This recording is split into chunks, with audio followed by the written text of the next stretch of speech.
वैदिक पर्सपेक्टिव के इस YouTube चैनल को सब्सक्राइब करें, वीडियो को लाइक व शेयर करें।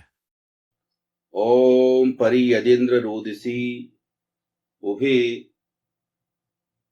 अबुभोजी ही महीना विश्वतः सीम अमन्यमाना अभिमन्यमानई है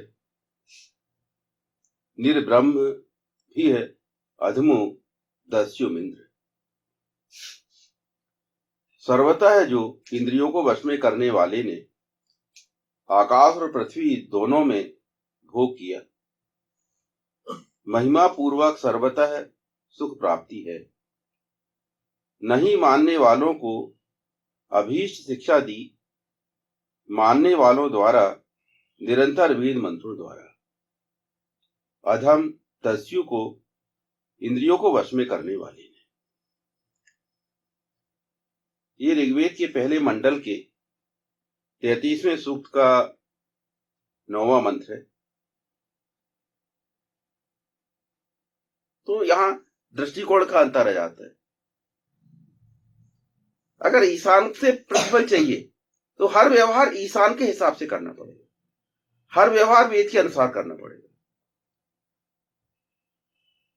जो कि दुनियादारी के हिसाब से बेवकूफी पूर्ण हो सकता है। दुनियादारी एक अलग ढंग से व्यवहार करने को उचित मानती।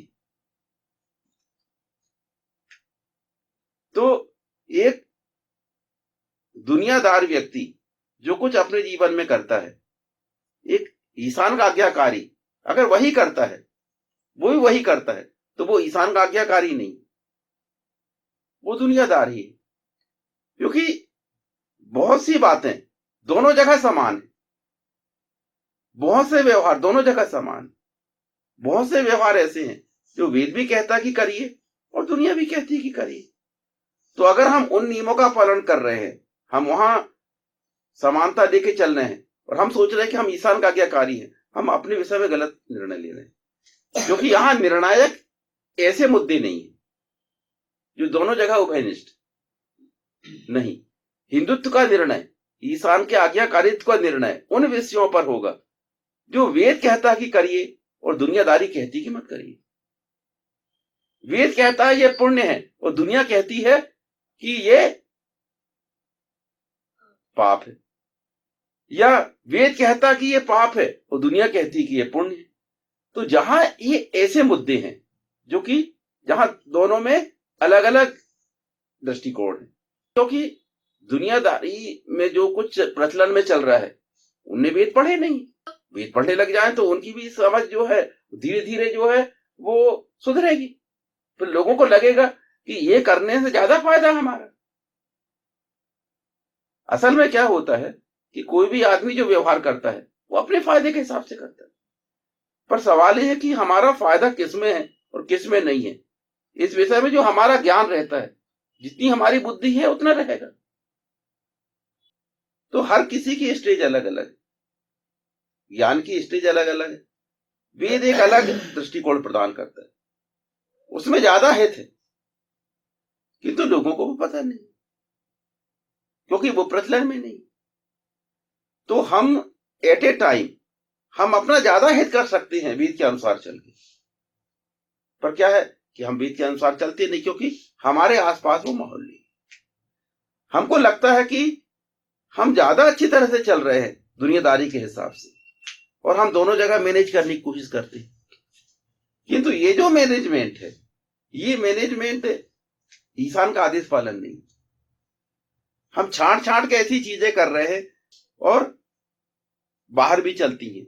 अगर वो छांट छांट के कर रहे हैं तो हम दुनियादारी के हिसाब से ही चल रहे हैं, हम वेद के अनुसार नहीं चल रहे। यही बात है जो कि हमारे समझने की। हमें दुनिया से आगे निकलना है तो हमें दुनिया से अलग हटकर कुछ करना पड़ेगा। और अगर हम जो वो कर रहे हैं हम भी वही करते हैं तो हम उनके पीछे रहेंगे। हमारी महत्वाकांक्षाएं नहीं थी, किंतु ये जीवन शैली ऐसी है जो कि व्यक्ति को भोग की तरह प्रेरित करती। पर सवाल यह है कि भोग करने में व्यक्ति सक्षम तो होना चाहिए। तो भोग करने में व्यक्ति सक्षम कैसे हो? भोग करने में सक्षम होने के लिए व्यक्ति को अपनी इंद्रियों को वश में करना पड़ेगा। पर क्या होता है कि सृष्टि की जो व्यवस्था है उसमें क्या है कि भोग शुद्ध भोग नहीं रहता, त्याग के साथ भोग की व्यवस्था सृष्टि में बनाई गई है। जो अभी बताया गया, तीन त्यक्तेन भुंजीता, यजुर्वेद के 40वें अध्याय के प्रथम मंत्र में बताया गया है कि कोई भी भोग त्याग के साथ होगा।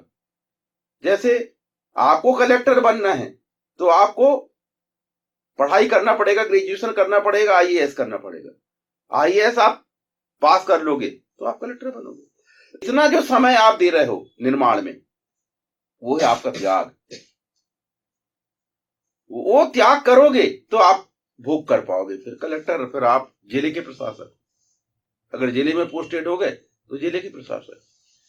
पर जिले का प्रशासक बनने के लिए व्यक्ति ने कितने साल त्याग किए, उतने साल आप बाहर पढ़ रहे हो, तैयारी कर रहे हो, परिवार में किसी की शादी हो रही है, परिवार में लोग एंजॉय कर रहे हैं, अपन शामिल ही नहीं होते उसमें। पर अगर आप सोचो कि मैं परिवार के हर फंक्शन में भी शामिल होऊंगा, मैं पढ़ भी लूंगा, मैं कलेक्टर ही बन जाऊंगा, तो नहीं बन पाओगे। तो आपको कहीं ना कहीं कुछ बनने के लिए त्याग करना पड़ता है।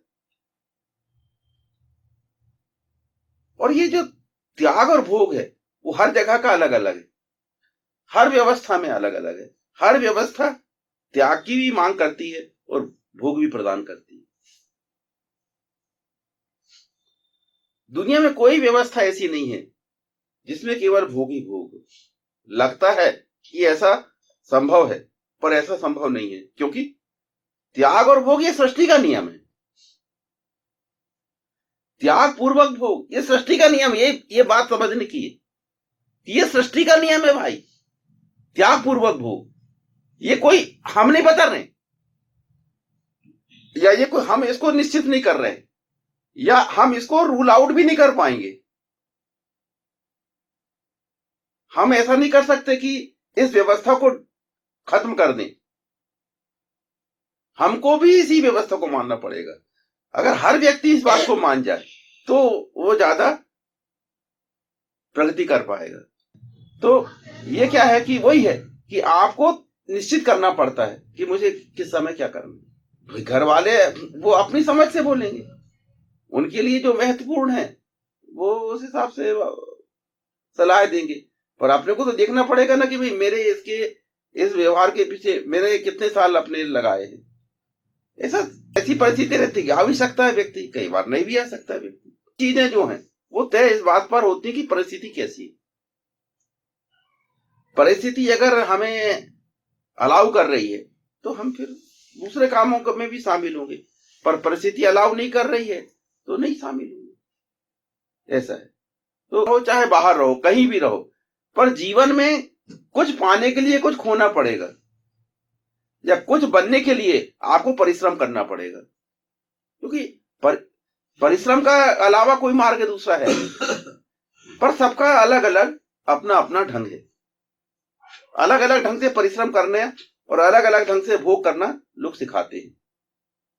संतुलन सबका अलग अलग है। वेद जो संतुलन देता है वो संतुलन है सृष्टि की व्यवस्था के अनुसार। और लोगों ने जो दुनियादारी में जो संतुलन बनाया है वो अपने अनुभव से बनाया है। उसमें बहुत सारे संतुलन ऐसे हैं जो किसी व्यक्ति ने अपने स्वार्थ के हिसाब से बना दिए। जैसे कई बार भाई आपको हमारा हर काम करना ही पड़ेगा, आप नहीं बोल सकते, ऐसा मजबूर कर दिए किसी आदमी को, तो वो क्या है कि आदमी अपने पावर का दुरुपयोग कर रहा है। समय समय पर, जैसे पहले बंधुआ मजदूरी चलती थी। बंधुआ मजदूरी क्या थी कि आप मेहनत करो, आपको 2 वक्त की रोटी मिलेगी, और वो खाना पीना भी जो देते थे वो भी घटिया क्वालिटी का देते थे। आदमी मजबूरी में वो बंधुआ मजदूरी करता था। तो अत्याचार कोई आज से नहीं, बहुत पहले से चल रहा है। लोगों ने अत्याचार करके और लोगों को अपने इस्तेमाल किए। अपनी धन संपत्ति को बचाने के लिए तरह तरह के नियम लोग लेके आ जाते हैं कि नहीं भाई ये नहीं कर सकते,